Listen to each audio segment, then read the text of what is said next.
Hello my dear students, welcome back my YouTube channel JSSP for physics. आज मैं आपके लिए न्यूमेरिकल का पार्ट 2 लेके आया हूँ, जिसमें शायद 9 से लेके 60 तक न्यूमेरिकल सॉल्व कराएंगे। टोटल पूरे चैप्टर 2 आज फिनिश है। आज हमारा जो चैप्टर 2 है वो क्या हो जाएगा, फिनिश हो जाएगा। उम्मीद तय करता हूँ। देखते हैं यदि वीडियो की लेंथ ना बढ़ी हो तो सब न्यूमेरिकल मतलब सॉल्व हो जाएंगे। ठीक है, काफ़ी समय बाद हम वीडियो अपलोड कर रहे हैं। कुछ दिक्कत थी इसलिए नहीं अपलोड कर पा रहे थे। दोस्तों ने मुझसे कहा आप वीडियो नहीं अपलोड कर रहे हो। अच्छा लगा मुझको, लोग मेरी वीडियो देखते तो हैं कम से कम। कोई वीडियो देखे तो अच्छा लगता है यार। बनाते जा रहे हैं, डालते जा रहे हैं, कोई देखे नहीं तो फ़ायदा नहीं है। कोई देखता है थोड़ा अच्छा लगता है, बनाने वाले का मनोबल भी थोड़ा अच्छा होता है। ठीक है, और बिना टाइम रख के स्टार्ट करते हैं 9 से लेके 60 तक। ओके, देखो क्या है क्वेश्चन नंबर 9 जो हमारा है। अभी मैं आपको एक बात बताना भूल गया। जो इससे जो पहले वाला वीडियो था जिसमें मैंने पार्ट 1 सॉल्व किया था, उसमें मुझसे गलती हो गई थी। वो गलती मुझे किसने बताया था? मेरे बड़े भाई ने बताई। मैंने क्या किया, उसमें 1/3 का जब बाकी दिया होगा तो मैं इसमें 0.66 कह दिया आपसे, जबकि आपको भी पता होता है 0.33। मुझको किसी ने भी कमेंट में गलती नहीं बताई। इसका मतलब क्या समझूं? आप लोग मेरी वीडियो पूरा देखते ही नहीं हो। अरे देखते हो तो ऐसे ही, मतलब बास्ट टाइम बढ़ाने के लिए बस, और कुछ नहीं। तो मुझसे गलती हो गई। आंसर सही होगा क्योंकि मैंने कैलकुलेशन शायद गलती हो, आंसर गलत भी हो गया होगा। आप ध्यान देना, उसको मैंने देखा नहीं था, बताई थी मुझे भाई ने अपने। ठीक है, तो गलती हो गई, इसके लिए मैं आपसे तहे दिल से माफ़ी चाहता हूँ। ठीक है, और स्टार्ट करते हैं। हमारे क्वेश्चन नंबर 9 है, वो क्या कह रहा है? 0.02 मिलीग्राम द्रव्यमान वाली 6 इलेक्ट्रॉनों के आवेश से युक्त एक तेल की बूंद एक समान वैद्युत क्षेत्र में स्थिर लटकी है। वैद्युत क्षेत्र की तीव्रता ज्ञात कीजिए। जिसने हमारा पार्ट चैप्टर नंबर 1 पढ़ा होगा हमसे, मेरे वीडियो देखे होंगे, इनमें कर लेगा वो, क्योंकि ये मैं करवा चुका हूँ पहले। शायद ऑब्जेक्टिव पहला है, मेरी पहली वीडियो थी, उसमें चौथा ऑब्जेक्टिव था ये। मैंने इसको कराया था, मुझे याद है। देखो कुछ नहीं है, आप ध्यान से इसको समझें। मैं क्वेश्चन को 2-3 बार इसलिए पढ़वाता हूँ कि क्वेश्चन आपको याद आ जाए। जिसने देखो पहले 2-3 बार पढ़ा होगा उसको याद आ जाए, अरे ये तो मैं पढ़ चुका पहले से ही, तो उसके लिए फ़ायदा है। क्वेश्चन पूछा गया, ऐसा नहीं पूछा नहीं गया है। ये 3 नंबर में क्वेश्चन पूछा गया था, 2 साल से लगातार पूछा जा रहा है। और क्या इससे ज़्यादा इम्पोर्टेंट क्या हो सकता है? चिंता ना करो, हम अभी आपके लिए इम्पोर्टेंट क्वेश्चन देंगे आंसर में छाँट के, पढ़ के। फिलहाल अभी चालू करते हैं, कुल टाइम वेस्ट कर लिया है 2 मिनट। चलो, 0.02 मिलीग्राम। मिलीग्राम समझते हो? ये एम का मान दे रहा है मुझको, किसी में 0.002 मिलीग्राम दे रहा है। यदि इसको हम किलोग्राम में बदले तो क्या होगा? तो ये हो जाएगा 2 में गुणे कितना होगा, 10⁻⁹ kg। समझ में आ गया? इतना आप जानते हो यार, मैथ की स्टूडेंट हो। 0.002 मिलीग्राम द्रव्यमान वाली तथा 6 इलेक्ट्रॉनों के आवेश से युक्त एक तेल की बूंद एक समान वैद्युत क्षेत्र में स्थिर लटकी है। समझे? ये तेल की कोई बूंद है, मान ली, इसके ऊपर कौन सा फोर्स लगेगा? F बराबर QE फोर्स लगेगा। इसके ऊपर नीचे फोर्स लगेगा, वो लगेगा mg लगेगा। किसके बराबर? F बराबर mg बराबर। तभी तो ये बूंद है, तेल की जो बूंद है, क्या है? एक तेल की जो बूंद है, ठीक, मान लो तेल की कोई बूंद है, वो कैसी अवस्था में होगी? एक संतुलन की स्थिति में होगी। इसीलिए तो तेल की जो बूंद है वो संतुलन की स्थिति में होगी। अब इससे मैंने पूछा क्या? वैद्युत क्षेत्र की तीव्रता का मान पूछा, मुझे संकेत भी दे दिया है। क्या संकेत दिया है कि संतुलन की स्थिति में जो ऊपर की ओर बल लग रहा है बराबर क्यू ही, और नीचे की जो बल लग रहा है बराबर एम जी, दोनों कैसे होंगे? इक्वल होंगे। इसमें एक बात और बताने वाली बात है। क्या बताने वाली है? अब यहाँ पर कभी कभी इसकी दिशा पूछ देता है। उसने वैद्युत क्षेत्र की तीव्रता तो पूछी है, कभी कभी इसका डायरेक्शन भी पूछ देता है। शायद अगले सवाल में पूछा गया है। तो देखो, इसकी दिशा तो हम बता नहीं सकते, तेल की बूंद है, तेल की बूंद में क्या ऐसा होगी, नहीं बता सकते हैं। ठीक है, अगला सवाल होगा, उसमें देखें क्या कहता है। ठीक है, और उसको देखते हैं।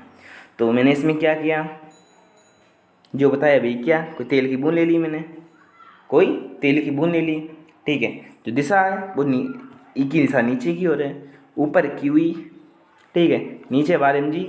एम का मान ये दे रहा है, एन। अब एन का मान उसने क्यों दिया यार, सोचो। अब देखो, हम संतुलन की स्थिति में क्यू ई बराबर एम जी तो कर देंगे, पर हमें क्यू का मान नहीं पता है। हम यहाँ से ई का मान तो निकाल लेंगे एम जी अपन क्यू से, पर क्यू का क्या मान रखेंगे? इसलिए मुझे एन का मान दे दिया उसने, एन बराबर 6। अब एन का मान 6, आपने पढ़ा हो क्यू बराबर नहीं, देखो ये चैप्टर कड़ी बाई कड़ी हैं। यदि आपने पहला चैप्टर नहीं पढ़ा, आप दूसरा चैप्टर सीधे पढ़ रहे हैं तो दिक्कत होगी आपको। इतना ये जो पूरी यूनिट है, ये पूरी यूनिट को इलेक्ट्रोस्टैटिक कहते हैं। जो पूरी यूनिट है एक कड़ी बाई कड़ी के रूप में है, ठीक है। उसी कड़ी में क्यू बराबर नहीं, देखो पहला चैप्टर का फंडा यहाँ पर उपयोग हो रहा है, यूज हो रहा है इसका।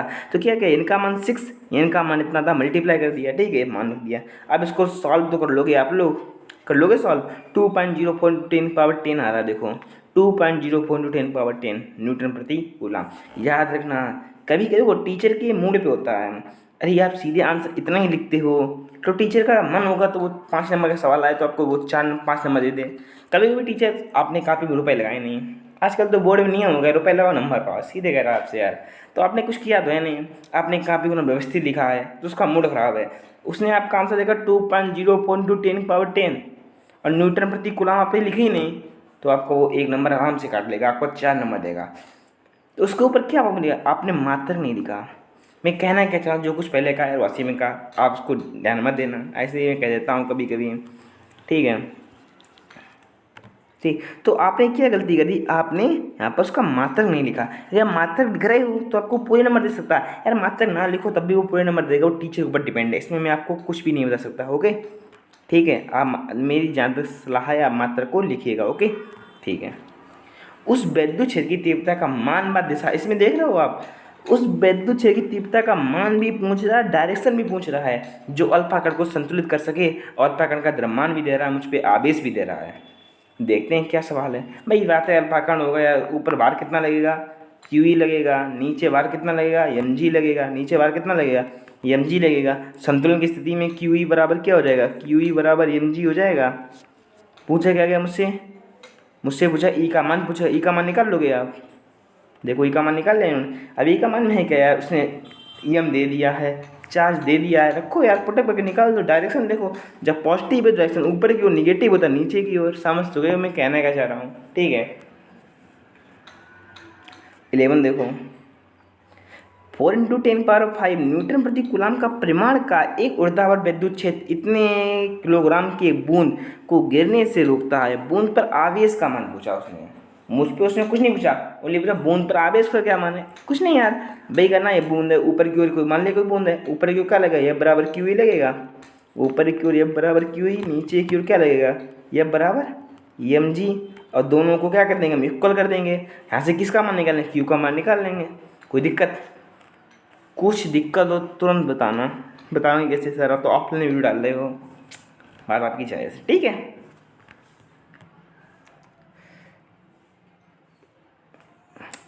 क्वेश्चन नंबर 12 पढ़िएगा।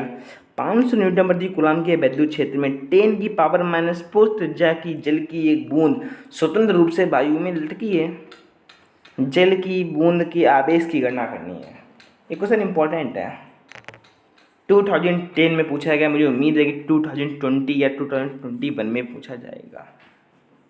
उम्मीद नहीं है, कॉन्फिडेंस है मुझे, क्योंकि ये क्वेश्चन कभी कभी पूछ देता है यार। खैर इसमें क्या है, इसमें ऐसी क्या खास बात है जो पूछ देगा। खास बात क्या है बताऊँ आपको, इसमें आपको रेडियस दे दी, देखो दिमाग चकरा गया यार, रेडियस का क्या महत्व, तेल की बूंद लटकी सुनता पर ऊपर की ओर बराबर की हुई लगती है, और नीचे की ओर सर ने पढ़ाया कि एम जी लगती है। अब दोनों को जब बराबर कर देंगे हम, तो यार इसमें आर कहाँ आ रहा है यार, रेडियस का कोई महत्व ही नहीं है यार। कुछ लोग ये समझ रहे होंगे यार, देखो अब एम का मान तो निकालना पड़ेगा हमें, एम का मान दे रहा नहीं दे रहा, एम का मान कैसे निकालोगे, ये गोली की बूंद है, गोली देखो एम का मान देखो, हमने पढ़ा है कि डेंसिटी बराबर डी बराबर क्या होता है, मास अपान वॉल्यूम होता है। अरे यार कभी कभी एक उंगली से इतना खेल हो जाता है कि पूरा रफ हो गया था। डी बराबर एम अपान बी होता है, हमने पढ़ा है। डी डेंसिटी, एम मास, बी वैल्यूम। तो भाई एम मास पूछ रहा है तो मास बराबर क्या हो जाएगा, वैल्यूम इंटू डेंसिटी। हमको डेंसिटी पता है कि वाटर की डेंसिटी 10⁻³ होती है। चलो बी कैसे निकालेंगे, अब बी के लिए आपको टेढ़ी खीर है। क्या टेढ़ी खीर है कि जल की बूंद है, जल की बूंद का वैल्यूम कितना होता है 4/3πr⁵। आर आ गया जो ये आर दिया गया था क्या है, देखो क्या ऐसे ही मैंने किया, देखो बी एम मास बराबर वैल्यूम इंटू डेंसिटी। डेंसिटी इतनी होती है वाटर की, हमेशा दी जाए से ना दी जाए, आपको हमेशा याद होनी चाहिए। जो वाटर होता है हमारा, जिसे हम पानी कहते हैं, जिसे हम हिंदी भाषा में जल कहते हैं, उसकी डेंसिटी 10⁻³ आपने सीधे 10⁻³ अरे इसका मात्रक भी लिखो किलोग्राम प्रति मीटर की, थोड़ा अच्छा लगता है देखने में यार। एग्जाम में भी कहता है बच्चे को थोड़ा बहुत ज्ञान है यार, काफ़ी चेक करने वाले को अच्छा लगता है, इसलिए इसका मात्रक जरूर लिखा करें, ठीक है। तो वैल्यूम b/4/3 10⁻, क्यों बी का मान निकाल लिया मैंने कि कुछ नहीं किया, जब बी का मान निकाल लिया तो बी में इसमें एम में पुटअप कर दिया, b इंटू डी, एम का मान पता चल गया, बस ये टेढ़ी खीर थी। अब क्यों पूछ रहा था तो mg/e, एम का मान रखा, जी का मान हमेशा 9.8 रखना।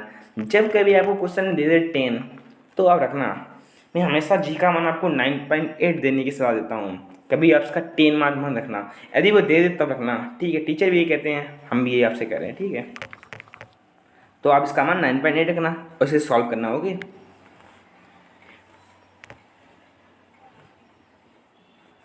एक आवेशी तेल की बूंद को 3 × 10⁴ न्यूटन प्रति कूलाम की, तो वो सवाल क्या ध्यान से इसको समझना, ठीक है। कुछ नहीं सवाल में है, बस उसमें एक चीज़ आपसे एक्स्ट्रा पूछ देगा।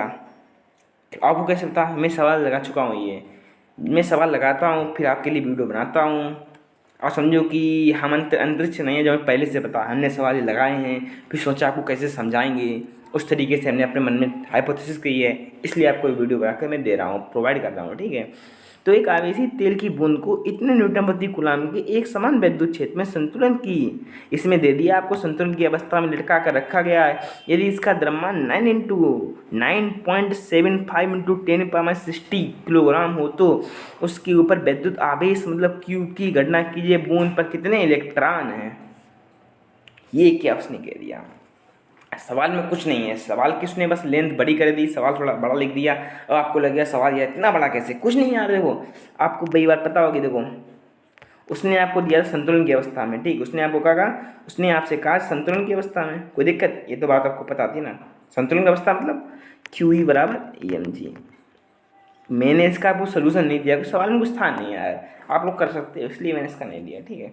QE = mg, ठीक, यहाँ से आप Q का मान निकाल सकते हो, आपको EV गिवन है, MB गिवन है, GB गिवन है, तीनों चीज़ गिवन है, आप Q का मान निकालेंगे कितना आएगा, 3.2 × 10⁻⁻19 कूलाम आएगा, आंसर भी याद हो गए, देखो तो इतना आएगा, ठीक है। अब उसने मुझसे एक चीज़ ये पूछ दी कि बूंद में कितने इलेक्ट्रॉन हैं, कितने इलेक्ट्रॉन हैं।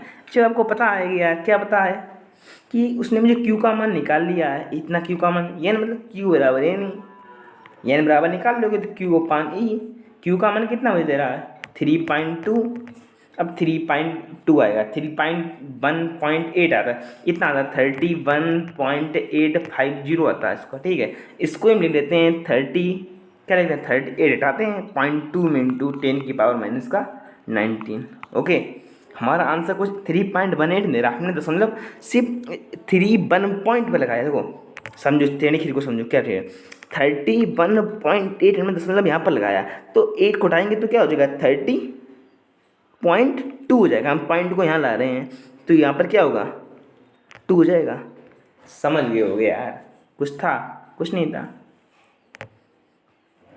तो n का मान निकाल लोगे कि n बराबर Q/E 3.2 10⁻⁻19, E का मान 1.6 10⁻90, 2 आ गया, 2 दे रहा है, ओके। 14 देखिएगा, हर सवाल में सिर्फ आखिरी के जो 2 सवाल हैं वो शायद डिफरेंट हैं और बाकी सब सेम सवाल हैं, ठीक है, कोई बड़ी बात नहीं सवाल लगाना इसमें। सवाल थोड़े इस चैप्टर में काफ़ी सरल थे, चैप्टर 1 में हम लोगों ने कितने 46 थे कि 46 में निकलते थे चैप्टर 1 में, इतनी मस्त तरीके से सॉल्व किए हैं, कुछ कहने को नहीं, ठीक है। जिसने ना देखा हो वीडियो में देख लिए, ठीक है। तेल की एक बूंद जिस पर 12 अधिक इलेक्ट्रॉन है, इतना E दे रहा, एक समान विद्युत क्षेत्र में लटकी है, इसका घनत्व उसने D दे दिया मुझको, उसने रेडियस पूछ दिया। इस सवाल को मैं इंपॉर्टेंट कहता हूँ, शायद वेरी वेरी इंपॉर्टेंट कह रहा हूँ, ठीक है, समझो किस लिए। उसने बूंद का रेडियस पूछ दिया, कुछ नहीं आप लोग निकाल लोगे, कैसे निकालोगे, अब m बराबर करोगे 4/3 πRQ × D करोगे, m का मान निकालोगे ना b × D से, D का मान दे दिया तेल की बूंद का, यहाँ से RQ को मान रख के निकाल लोगे। पर यार यहाँ पर R का Q है, कैलकुलेशन बड़ी आराम से करना, मैं आपको कैलकुलेशन नहीं बताऊंगा मैं, ठीक है। आप लोग बड़ी आराम से कैलकुलेशन करना, फ़ोन का उपयोग मत करना, शायद करना पड़ जाए आपको, एन का मान दे रहा था, ई का मान दे रहा था, डी का मान दिया गया था, आर का मान पूछा गया था, एम बराबर बी इंटू डी, कुछ नहीं किया, क्यू का मान निकाल लिया, क्यों एन का मान दिया, क्यू का निकाल लेंगे। संतुलन अवस्था में क्यू बराबर एम जी। अब देखो मैंने क्या किया, बड़ी ध्यान से समझना।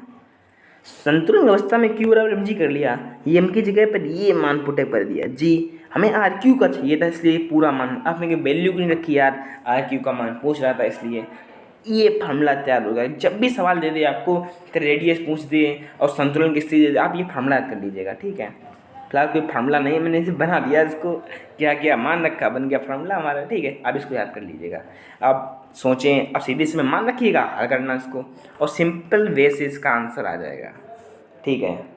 ओके, इसका आंसर हमारा कितना आया है, 9.82 × 10⁻⁴ मिलीमीटर आएगा, ठीक। आप लोग करना आएगा इतना, ठीक है। 15 सवाल देखिएगा। 0.1 मीटर त्रिज्या के गोलीय चालक को कितना आवेश दिया जाए कि चालक के भीतर पृष्ठ पर वैद्युत क्षेत्र की तीव्रता 900 न्यूटन प्रति कूलम है। सवाल बहुत ही सिंपल, जिसने मैं फार्मूला, मैं फिर भी कह रहा हूँ, जिसने मेरी फार्मूला शीट पढ़ी होगी ये सवाल चुटकी में सॉल्व कर देगा। मैंने इसका फार्मूला दिया है उसमें यार, चैप्टर 2 की मेरी जो फार्मूला शीट आप लोग देख लीजिएगा यार।